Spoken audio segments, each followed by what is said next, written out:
Hello दोस्तों, आज हम आपके लिए लेकर आए हैं फास्ट एक्स, जो कि फास्ट एंड फ्यूरियस फ्रेंचाइजी का 10th पार्ट है। इस कहानी की शुरुआत में हमें 5th पार्ट का रेफरेंस दिखाया जा रहा है, जहां पर हरमन, जो कि एक ड्रग माफिया है, अपने बेटे डेंटे को बता रहा है कि डोमिनिक और उसके साथियों ने उसे लूट कर कंगाल कर दिया है। इसीलिए वो अपना बचा हुआ पैसा यहाँ की पुलिस की मदद से पुलिस स्टेशन में सेफ रख रहा है। पर उसे कहाँ पता है कि डोमिनिक की टीम भी यहाँ पर पहुंचकर उसके पैसों के लॉकर को वहां से घसीटते शहर में ले जाएगी। पुलिस के साथ साथ हरमन और डेंटे भी उनका पीछा कर रहे हैं और इन सब अफरा तफरी के बीच हरमन की गाड़ी को उस लॉकर से टक्कर लग जाती है, जिस टक्कर से उसका सारा पैसा और उसकी जान भी चली गई है। पर उसका बेटा उस टक्कर से नदी में जा गिरा, जिससे उसकी जान बच गई है। जिसके साथ ये साफ हो जाता है कि वो डोमिनिक और उसकी टीम से अपने पिता की मौत का और अपनी गंवाई दौलत का बदला लेना चाह रहा है। इसके बाद हमें प्रेजेंट डे लॉस एंजलिस का शहर दिखाया जा रहा है दोस्तों, जहां पर डोमिनिक अपने छोटे से बेटे लिटिल ब्रायन को ड्रिफ्ट करना सिखा रहा है और यहाँ से वो दोनों अपने घर की ओर अपने परिवार के साथ लंच के लिए बैठे हैं। यहाँ डोमिनिक की वाइफ लेटी, उसकी ग्रैंड मदर एबुलिटा और उसकी बहन मिया, उसके बच्चे और उसकी टीम के मेंबर्स तेज, रोमन और राम से भी हैं। डोमिनिक और उसकी टीम को एजेंसी ने रोम से एक हाई टेक कंप्यूटर चिप को चुराने की रिक्वेस्ट की है, जिसके बारे में उसकी टीम डिस्कस कर रही है। तेज, राम से रोमन और हान अपने प्लान के लिए रोम जा रहे हैं और डोमिनिक और उसकी वाइफ लेटी अपने बेटे के साथ घर पर ही रुके हैं। दोस्तों, आगे हम देखते हैं कि वो रात में जब अपने कमरे में बातें कर रहे हैं, तभी घायल हालत में वहां उनकी दुश्मन सिफर पहुंची है, जिसे देखकर डोमिनिक गुस्से में तिलमिला उठा है, क्योंकि उसकी वजह से ही उसने अपनी एक्स वाइफ एलन को खो दिया था और उसका अपना बेटा भी मरते मरते बचा था। लेकिन सिफर का कहना है कि वो जानती है उसका यहाँ आना कितना रिस्की है, पर फिर भी वो यहाँ उसे कुछ जरूरी बातें बताने आई है। वो उन्हें बता रही है कि ड्रग लॉर्ड हरमन के बेटे डेंटे ने उसके यहाँ घुसकर उसकी बनाई एडवांस टेक्नोलॉजी को चोरी करने के साथ साथ उसकी टीम मेंबर्स की फैमिली को मार देने की धमकी भी दे दी है और उसकी टीम को ही उसके खिलाफ कर दिया है और वो अपने पिता की मौत और अपने नुकसान का बदला लेने के लिए डोमिनिक और उसकी टीम को मारना चाहता है, जिसके लिए वो सिफर के लोगों का इस्तेमाल कर रहा है। लेकिन साथियों, इसी बीच लिटिल नोबडी वहां पर आकर सिफर को हिरासत में ले लेता है और उससे डोमिनिक और लेटी को पता चलता है कि वो तो सच कह रही है और रोम में कोई एजेंसी मिशन नहीं है। उन्हें समझ में आ जाता है कि ये फेक एजेंसी मिशन भी डेंटे की ही साजिश है और वो दोनों अपनी टीम को बचाने के लिए निकल पड़े हैं। साथियों, आगे हम देखते हैं कि रोम में डोमिनिक की टीम उस ट्रक का पीछा कर रही है जिसमें कि वो चिप है। उन्होंने अपने एडवांस गैजेट्स की मदद से ट्रक के अंदर जाने का एक्सेस पा लिया है और अंदर आ भी गए हैं। पर अब जब वो उसका कंट्रोल अपने हाथों में लेने की कोशिश कर रहे हैं, तब उन्हें एहसास हो रहा है कि ये ट्रक कोई और ऑपरेट कर रहा है। डेंटे दूर से ही रिमोट कंट्रोल से उस ट्रक को चला रहा था और उसने ही टीम को एक बड़े बम वाले ट्रक में बंद कर दिया है।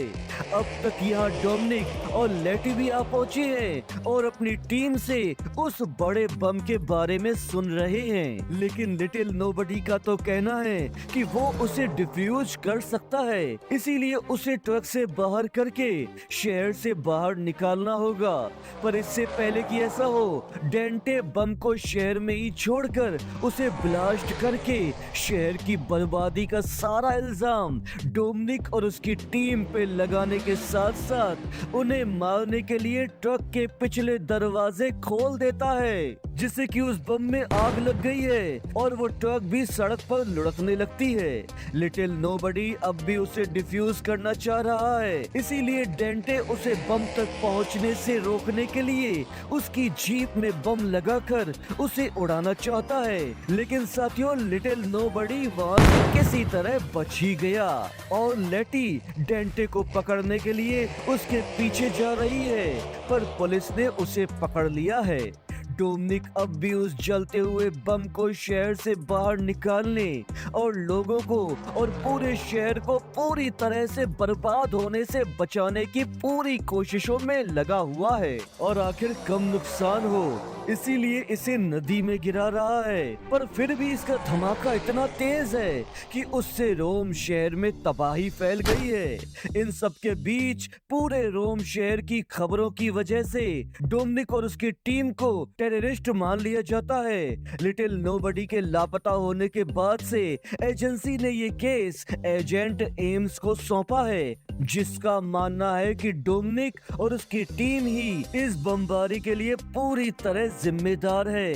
पर नोबडी की बेटी टेस का कहना है कि उन्होंने हमेशा एजेंसी के कामों में बढ़ चढ़कर साथ दिया है, इसीलिए अब हमें उनका साथ देना चाहिए। पर एम्स उन पर $1 मिलियन का इनाम रखकर उन्हें ढूंढना शुरू करवा देता है। साथियों, इधर हम देखते हैं कि लॉस एंजलिस में एक मिलिट्री स्क्वाड लिटिल ब्रायन को लेने आई है, जो कि डोमिनिक की बहन मिया की देखरेख में था। इससे पहले कि वो लोग उसे पकड़ते, डोमिनिक का भाई जैकब लिटिल ब्रायन और मिया को बचाकर लिटिल ब्रायन को पुर्तगाल के एक सीक्रेट प्लेस में ले जा रहा है, जहां पर वो डोमिनिक से मिलेंगे।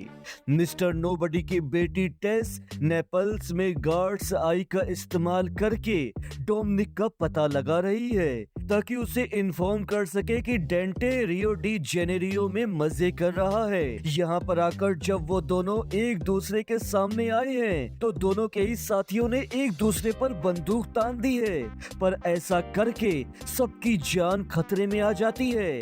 इसीलिए वो दोनों आपस में रेस लगाना तय करते हैं, जहाँ पर डोमिनिक अपने दोस्त डियागो और एलिना की बहन इजाबेल के साथ रेस में भाग लेता है। साथियों, इस रेस के दौरान डेंटे डोमिनिक से कह रहा है कि उसने डियागो और इजाबेल की कारों में बम लगा दिए हैं और वो स्पीड लेते ही किसी भी वक्त फटने वाले हैं। वक्त बहुत कम है, जिसकी वजह से डोमिनिक डियागो तक नहीं पहुंच सकता, इसीलिए वो इजाबेल को बचाने के लिए उसकी गाड़ी को जोर से टक्कर मार रहा है, जिससे कि उसकी गाड़ी में लगा हुआ बम गिर गया है।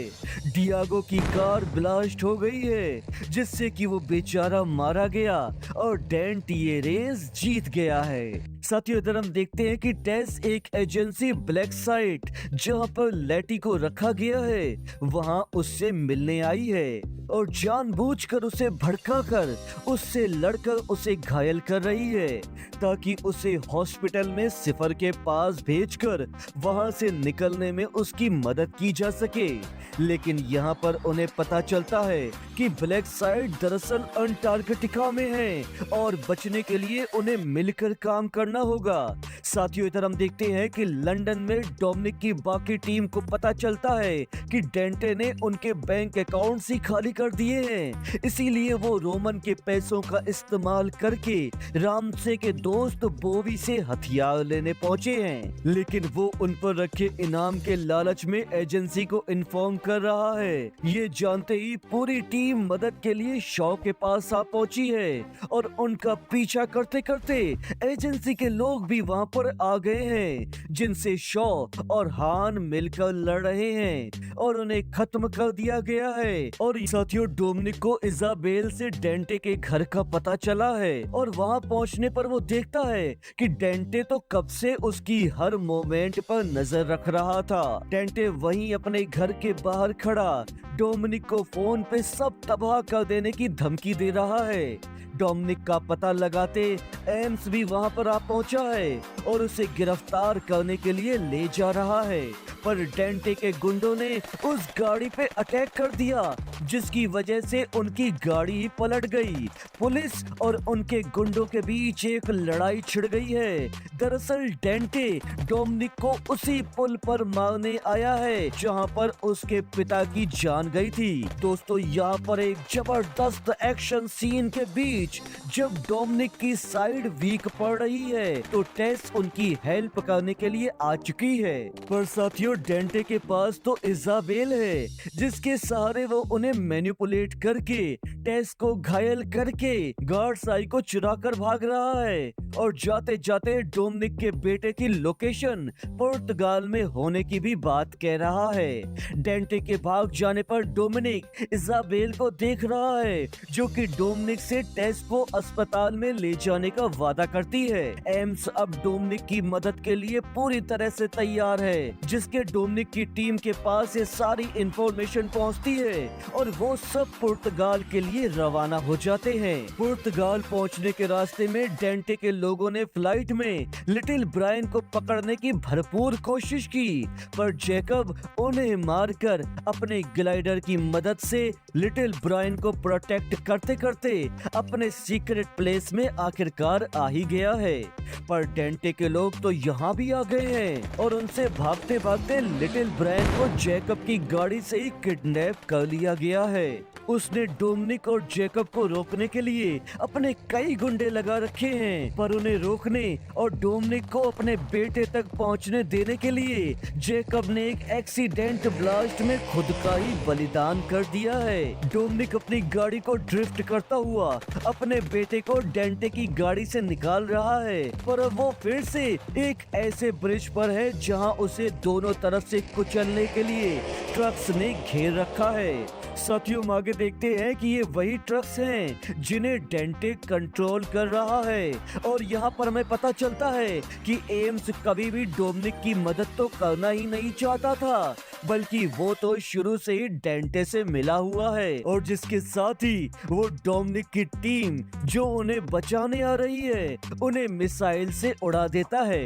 डोमिनिक के पास अब और कोई रास्ता नहीं बचा, क्योंकि वो दोनों ट्रक धीरे धीरे करके उसकी तरफ बढ़े चले आ रहे हैं। इसीलिए वो अपनी कार को स्पीड से चलाकर ब्रिज से नीचे कूद जाता है, लेकिन वो और उसका बेटा बिल्कुल ठीक है। पर डेंटे यहाँ पर भी नहीं थमा है। उसने पूरे ब्रिज में बॉम्ब्स लगा रखे हैं जो कि एक एक कर फटने लगे हैं, जिसके साथ ही डोमिनिक और उसका बेटा लाचार महसूस करते करते एक दूसरे की तरफ देख रहे हैं। दोस्तों, इस कहानी की आखिर में सिफर और लेटी अंटार्कटिका की बर्फ पर चलते चलते एक ऐसी जगह पर पहुंचे हैं जहां से एक सबमरीन में गिसेल निकलकर खड़ी है और इसके साथ ही ये कहानी अगले पार्ट का हिंट देकर यहीं पर खत्म हो जाती है।